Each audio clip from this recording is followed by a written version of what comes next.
Big big stars ಇರ್ತಾರೆ like Shivanna ಇಂದ ಹಿಡಿದು ಈ ಕಾಲು ಇಳಿಬೇಕಾದ್ರೆ ಒಂಚೂರು ಅಂಜಿಕೆ ಏನೂ ಇರಲ್ವಾ, ಭಯ ಆಗಿ? ಹೌದು, ಅದೇನೋ ಒಂದು ಭಂಡ ಧೈರ್ಯ ಇರುತ್ತೆ ನನಗೂ. ಒಂದೊಂದ್ಸಲಿ ಎಡಿಟ್ ಮಾಡ್ಬೇಕಾದ್ರೆ ಯೋಚನೆ ಮಾಡಿದೆ ಏನು ಹಿಂಗೆ ಕೇಳ್ಬಿಟ್ಟಿದ್ದೀನಿ ಅಂತ. ಬಟ್ ಲಕ್ಕಿಲಿ ಅವರು ಅಂದರೆ ಆರಾಮಾಗಿ ತೊಗೊಂಡಿರ್ತಾರೆ. ನನಗೆ ಖುಷಿ ಏನಂದರೆ ನಮ್ಮ ಚಾನಲಿಗೆ ಬರೋರು ಒಂದಷ್ಟು ಜನ ನಮ್ಮ ಚಾನಲ್ ನೋಡ್ಕೊಂಡು ಬಂದಿರ್ತಾರೆ, ನನಗಿಂತ ಜಾಸ್ತಿ ರೆಡಿಯಾಗಿ ಬಂದಿರ್ತಾರೆ ಅವರು.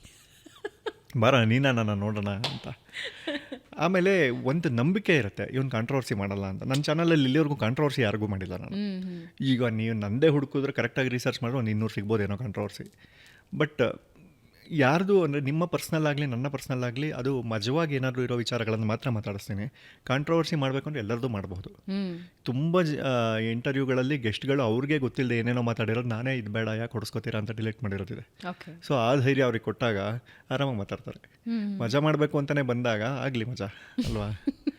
ಆ್ಯಂಡ್ ನಮ್ಮಿಂದ ನಾವೇನು ದೇಶ ಉದ್ಧಾರ ಮಾಡ್ತಿದ್ದೀನಿ ಅಂತ ಯಾರಿಗೂ ಪ್ರಾಮಿಸ್ ಮಾಡಿಲ್ಲ. ಸಾಧಕರ ಸೀಟಿದು ವೀಕೆಂಡ್ ವಿತ್ ರಮೇಶ್ ಅಂತ ಎಲ್ಲೂ ಹೇಳಿಲ್ಲ. ಹಾಗಾಗಿ ನಾವು ಯಾರನ್ನು ಬೇಕಾದ್ರೂ ಕೂರಿಸ್ಬೋದು, ಟೈಮ್ ಪಾಸ್ ಮಾಡ್ಬೋದು, ಅಷ್ಟು ಫ್ರೀಡಮ್ ಇದೆ. ಬಂದವರು ಅಷ್ಟೇ ಆರಾಮಾಗಿ ನಗ್ನಗ್ತಾ ಕೂತಿದ್ದಾರೆ ಅಂದಾಗ ಬಾ ಮಜಾ ಮಾಡೋಣ ಏನು ಬೇಕು.